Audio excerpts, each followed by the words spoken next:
Hello, I am Eddie O'Sullivan, and this is This Week in the Italian Campaign.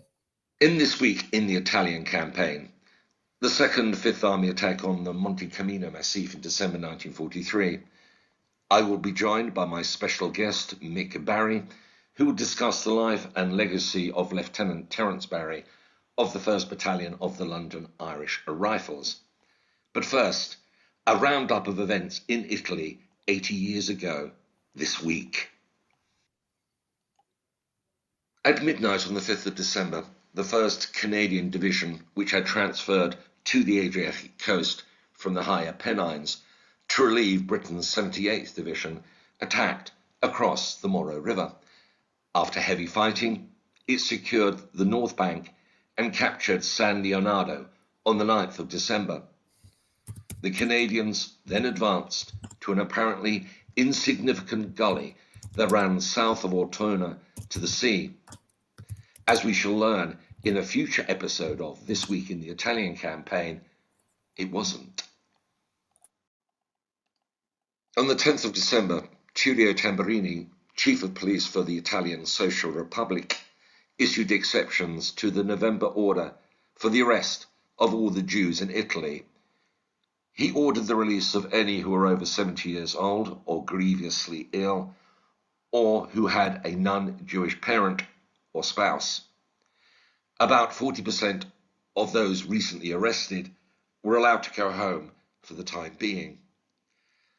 Tamburini would be dismissed by the Nazis in April and would survive his internment at the Dachau concentration camp following his arrest in February 1945. While 8th Army was dismantling the Bernhardt Line on the Adriatic coast, 5th Army Commander General Mark Clark was finalising plans for the second blow. This was to be dealt against high points overlooking the main route north to the Liri Valley and to Rome. Its first phase would involve the capture of the Monte Camino Massif by 2 divisions of Britain's 10 Corps, America's 36th Division, and the American-Canadian Special Service Force. In the second phase, 2 Corps would take Monte Lungo and Monte Sammucro, while 6 Corps held the Germans along the road linking Colli and Atina in the hills above Venafro. The third phase would involve the Allies driving into the Liri Valley and pushing up to Cassino. Ahead of the attack, elements of 10 Corps carried out a feint attack on the lower reaches of the Garigliano River. On the right, 6 Corps launched diversionary attacks 4 days before the Camino offensive began. Patrolling activity was increased, artillery targets were bombarded. Smoke was used daily on Monte Lungo. When weather permitted, targets in the area were hit. Air activity had been limited by bad weather, but on the 1st and 2nd of December, 12 Air Support Command made almost 900 sorties in the Camino area. A reconnaissance in force was sent towards San Pietro Infine to mislead the Germans into believing the Allies' main effort would be against that area.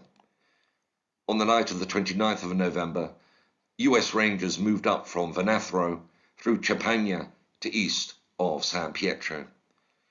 The Germans reacted by increasing the volume of their artillery and mortar fire in the San Pietro area. As 10 and 2nd Corps prepared for the main effort against the peaks around Mignano, 6 Corps engaged the Germans to the north. Attacks mounted by the US 45th Division, comprising the 157th, the 179th, and the 180th Regimental Combat Teams secured high points in the Bernhardt Line north of Vanafro by the 3rd of December. The main Fifth Army assault began at dusk on the 1st of December with an attack by Britain's 46th Division. 139 Brigade, comprising the 2nd Battalion of the 5th Leicestershire Regiment, the 5th Battalion of the Sherwood Foresters, and the 16th Durham Light Infantry, supported by artillery, and 40 Royal Tank Regiment, advanced to Calabrito. The opposition was ferocious. From 4:30 on the afternoon of the 2nd of December, artillery pounded German positions with high explosive and white phosphorus shells. That night, 167 Brigade, comprising 2 battalions of the Royal Fusiliers and the 1st Battalion of the London Irish Rifles, attacked Calabrito and climbed Camino to capture Point 819. At the same time, 169 Brigade, comprising 3 battalions of the Queen's Royal Regiment, scaled Razorback Ridge to attack Monastery Mount. 201 Guards Brigade, led by the 3rd Coldstream Guards, has started to climb the mountain's west flank on the 3rd of December. On the 5th, 6th Grenadier Guards and the 2nd Scots Guards joined the attack. The following day, the Scots Guards captured Equipendola Ridge, while the Grenadiers advanced to an objective on the right. The 16th Durham Light Infantry, which had climbed Camino to join the Guards the previous night, descended a ridge towards Cocuruso on the 6th of December. They captured the village the next day. To cut off any remaining enemy, the Scots Guards were ordered down Camino to capture the junction between the road at its base and the road to the Garigliano. Contact was made with the Lincolnshire Regiment of the 46th Division, which had relieved the Durham Light Infantry in Cocuruso. The Scots Guards pushed through the Lincolns to dominate the road leading out of Rocca d'Evandro, the German supply base for the Camino Massif. On the 9th, the opposition withdrew and Rocca was captured. The capture of Monte Camino by Tencourt was memorialized by Moroccan soldiers who trained on the mountain in April. They placed a plaque dedicated to British soldiers who died there in November and December 1943. The attack by the mainly American Second Corps on the northern section of the Massif began as 10 Corps formations started to climb Monte Camino on the 2nd of December. The 1st and 2nd Regiments of the American-Canadian 2nd Special Service Force tackled the near vertical cliffs of Monte La Defensa as more than 900 Allied guns pounded the mountain. After reaching the summit in freezing rain, it headed to La Rementania, which was captured on the 5th of December. The 142nd Infantry's attack on Monte Maggiore began on the 3rd of December. Its objectives are also fully secured on the 8th of December. After days of heavy fighting, the entire Massif was cleared of opponents. All Second Corps formations on the Monte Camino Massif were subsequently relieved by 10 Corps. These events set the scene for the second phase of the assault on high points overlooking the Mignano Gap. That will involve the attack on Monte Sammucro and San Pietro Infine to the east of the main transport route to Rome. That will be covered in the next edition of This Week in the Italian Campaign. On the 12th of December, Captain Laurie Franklin Vale wrote to his wife Olive in the UK from behind the front line where he and the Royal Irish Fusiliers, known as the Fogs, were resting. We have got quite comfortable billets and are having a decent break. 8 of us have established a very pleasant mess in an Italian house with a nice roaring fire to sit beside and with a gramophone and some good food and sleep. We feel very different men from a few days ago. I am happy with the battalion, and it would take a lot to drag me away. I still miss poor Johnny, a terrible lot, but get on very well with most of the officers in the battalion and seem to be rather popular. All my love and kisses, dear heart, Lawrence. And now we will discuss the life and legacy of Lieutenant Terence Barry of the 1st Battalion of the London Irish Rifles, who was killed in action on Monte Camino on the 5th of December 1943, aged 22. Well, I'm now joined live by my live guest in Sittingbourne in Kent, Mr. Mick Barry. So, hello, Mick. Hello, Eddie.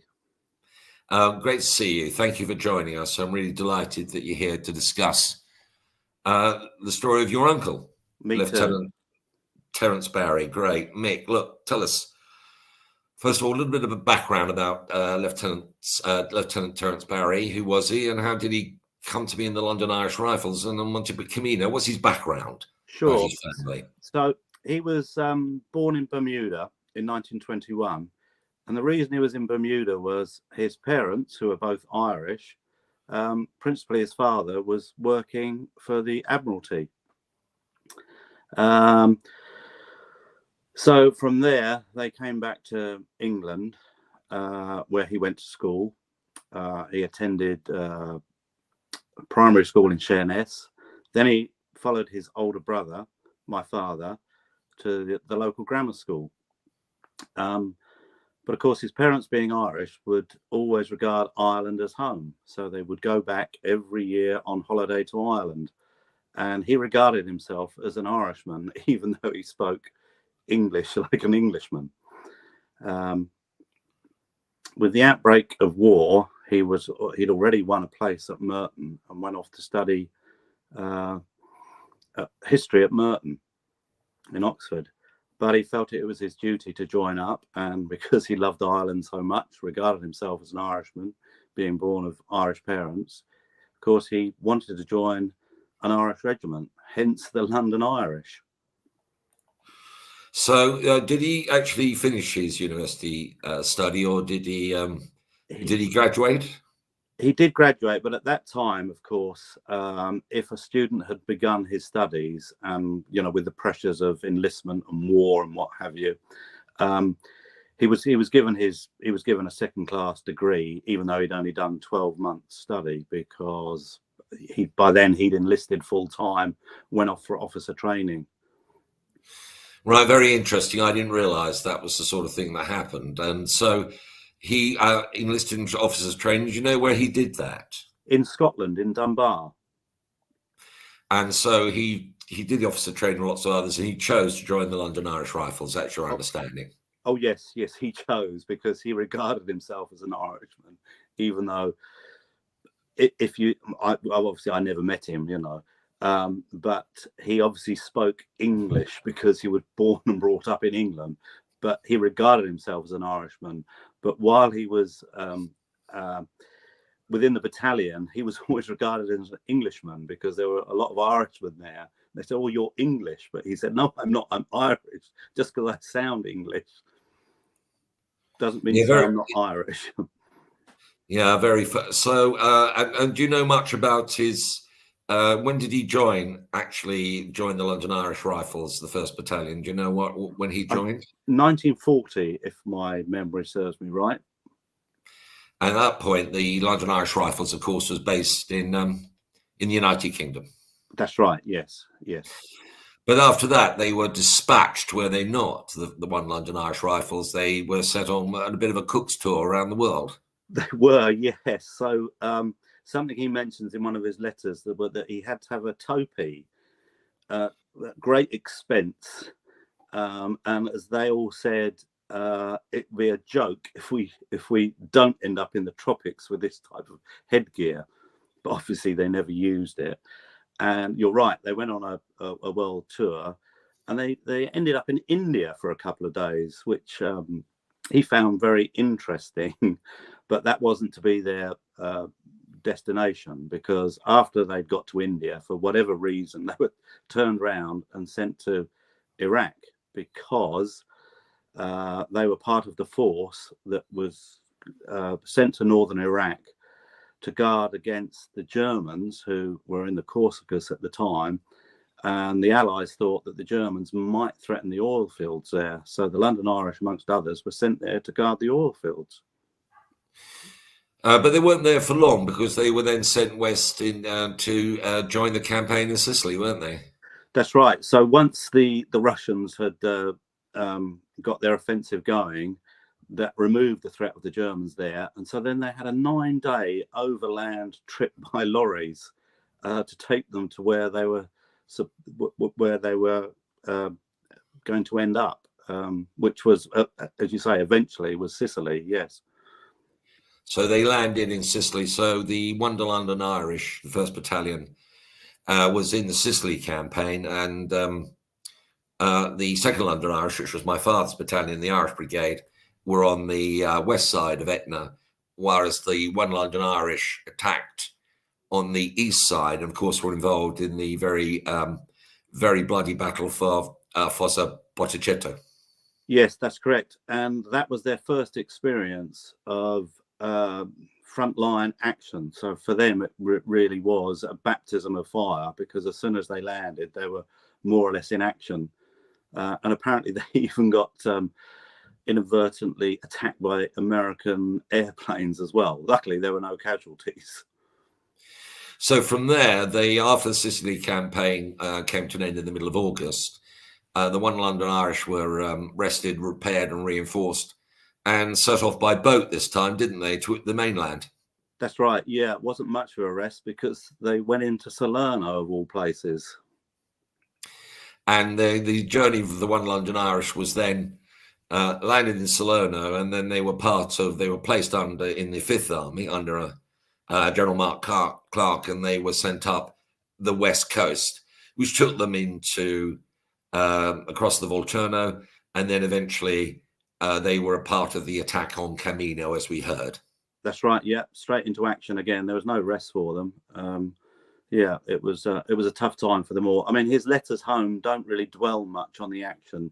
I think he was trying to protect his family at home by just, telling people about the farming that he saw, where he was sleeping, what books he was reading, that he'd met his brother during the war.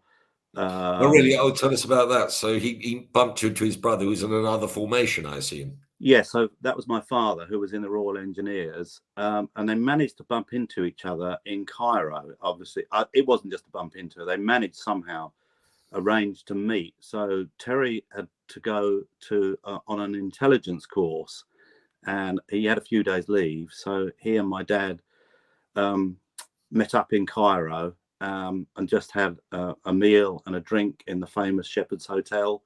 And in his letters, he joked about that they didn't bother looking at the pyramids or anything else. I think they were just glad to see each other, I mean, little did they know that was probably the last time they were going to see each other. And it was my dad's little brother, so, and, for my dad, it was really something special to see his little brother and, just make sure he was doing okay. Yeah, it's amazing, isn't it, that people travel all that distance and then they find themselves in the most alien of environments. Yeah. And they brothers can hook up. I mean, my father was in Tunisia and he bumped into his cousin. Yeah, it's crazy, isn't it? Absolutely crazy. And then from there, of course, they were shipped into Salerno, and then we come to the Camino battle. Now, we know that the brigade and the London Irish Rifles, 1 London Irish Rifle, started to climb Camino. I'm not sure if you've been there, but it's a pretty formidable place to climb, even in good weather. I have been there, yes, and it is a pretty tough place to be. And we were there in summer. I can't imagine what it would be like in winter when they were there fighting. Must have been terrible. And of course, it was pouring with rain. It was freezing cold, and the mountain goes up to, well, it's 1,000 meters at the top. Yeah. And Italy in December it pours with rain and it's very cold. So it was a really uncomfortable thing to do. And the assault was against well-established German opposition with machine guns, mortars and artillery. So tell us what you know about the circumstances of your uncle's death on the 5th of December 1943. So all I know is really from the London Irish Regiment book. I forget what it's called now. I think it's called the London Irish at War. So from there, it mentions very briefly that he died from shell fire while leading a platoon on a patrol. And the letter from his commanding officer says the same thing, that he died from shell fire. But what his commanding officer said was that Terry was acting second in command of the battalion and doing it very quietly and competently, something that I don't think Terry thought that he would ever do. You know, he was just thrown into that, as well as, you know, leading men in action, and then sadly lost his life. Yeah, and he was just 22 when he happened. Yeah, just 22. Very, very young man. Yeah. And what burden of responsibility and terrible circumstances. So he's buried in where is he buried, by the way? He's buried in Monte Cassino Commonwealth War Graves Cemetery. But initially, he was buried very close to where he fell. And it was quite ironic, really, because he was buried in a temporary grave under a pear tree. The reason I say it's ironic was because in Ireland, he always used to climb a pear tree at in his ancestors' family home in Ireland. So it was just a really ironic thing that he was initially buried there. And then luckily my father, his older brother, was able to visit that temporary grave because he was behind Terry in the Italian campaign. So we have a picture of that temporary grave that my father visited as he was working his way up, you know, the toe of Italy. Yeah. But it had a terrible effect on my grandparents. It really was an awful loss. They weren't expecting it at all, you know, because Terry had talked in all his letters about, when this is all over, this is what I'll do. It'd be so nice to get back home, visit all the relatives in Ireland and what have you. And of course, they had no body to bury, and all they had was a requiem mass, you know, being devout Catholics. But it really, from what my father has told me, it really just changed their life completely. Terrible. They never got over his loss, ever. Terrible. Yeah. And how did it affect your father? My father didn't really talk about it very much. He was a man of few words, and as you know, Eddie, many servicemen don't talk about you know, their experiences in the war.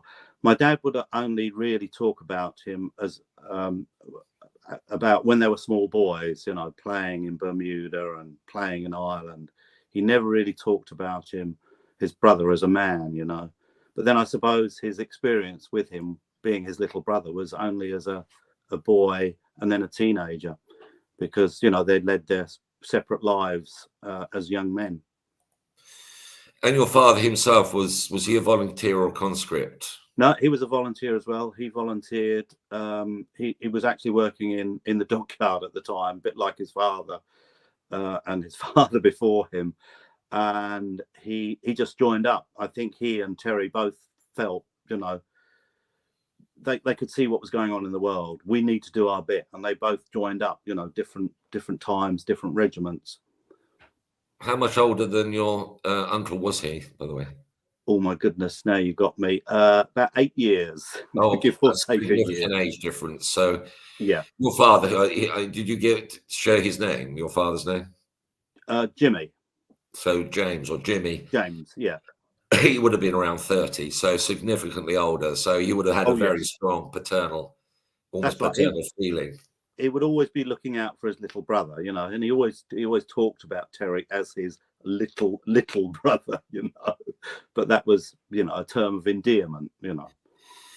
Well, I know you're one of 7, but maybe that's one way. Yes. Your father compensated for this terrible loss in the family. Now, what about your your auntie? So Terry had older brother Jimmy and a sister. How did it affect her? Do you know?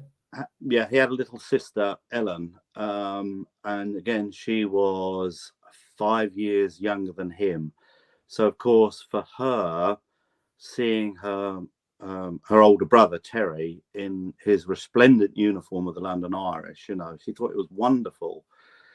But of course, that was all about to come crashing down because, her older brother never came back. And for her, suddenly she grew up very, very quickly as a young woman.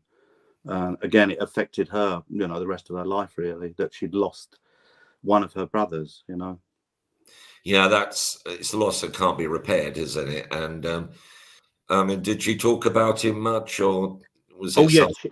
Yes, she would talk about him an awful lot, and talk about the antics that they used to get up to in Ireland, because they were always playing practical jokes on other relatives and on each other. They're obviously a very, very close family. But even my father was also obviously very, very close to his little brother, so much so that he named his first son, my older brother, after him. Yeah. So my oldest brother carries Lieutenant Terence Barry's name. Yeah, that was not an uncommon thing to happen. I've seen that other examples. Yeah. That a family member, a brother or sister, has lost a brother in the war, and they pass on the name. In your case, the stories were told as well. It's sad in some cases that these stories weren't even repeated. Now, that brings us on to how you and your family are memorializing Terence Barry now. Yeah, well, we've always memorialized him almost from day one. Almost as soon as I could recognize a face or a picture, his portrait was, in our family home, and of course we all said to, as we grew up, who is this person? And of course our father would tell us who he was. So he's always been a big part of our life. There's, always been there. So every Remembrance Day, we, attend a Remembrance Day service. The school he went to and where my father went to, they have a Remembrance Day service. A few years ago, we remembered him there at a special service for the old boys. And then finally this year... And what school was that, by the way? Oh, that was Borden Grammar in Sittingbourne. Right. So it's still there?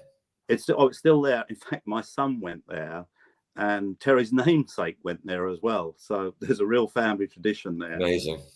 Yeah, it is something else. And then my older brother Terry, his namesake, had talked for years about going to Merton, because we just felt that we ought to pay our respects there on Remembrance Sunday at Merton, where he went to university. And we thought 80 years after his death would be a fitting date and time to go there. The strange thing was that a family has never been there before on Remembrance Sunday, so we were quite a shock. There are 11 of us there this Remembrance Sunday and attended the service there. It was something very, very special for all of us, and they made us very, very welcome. Well, that's wonderful, and I'm very pleased that you had that opportunity. So how do you feel about it when you look at this, your uncle's story, and you go to the memorialization, and 11 you went to the remembrance service? I mean, how do you feel about it when you look at that period of your family's history? Yeah, well, we're very fortunate in that we have most of his letters home. It's always very emotional reading them, though, because he was always trying to protect, I think, his whole family.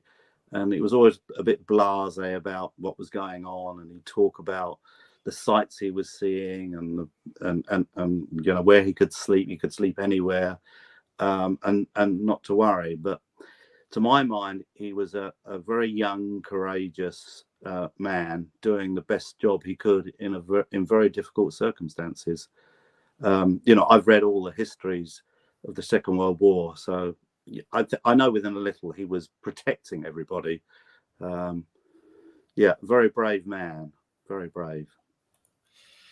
Well, look, Mick, thank you so much for joining us today for another absolutely memorable interview. We have interviewed, we do the history, but we interview families and family members, and they're always the most powerful, the memory, the family memory, and the impact on what people are doing now to commemorate the men they lost 80 years ago. So, Mick, thank you so much for joining us. Thank you very much, Eddie.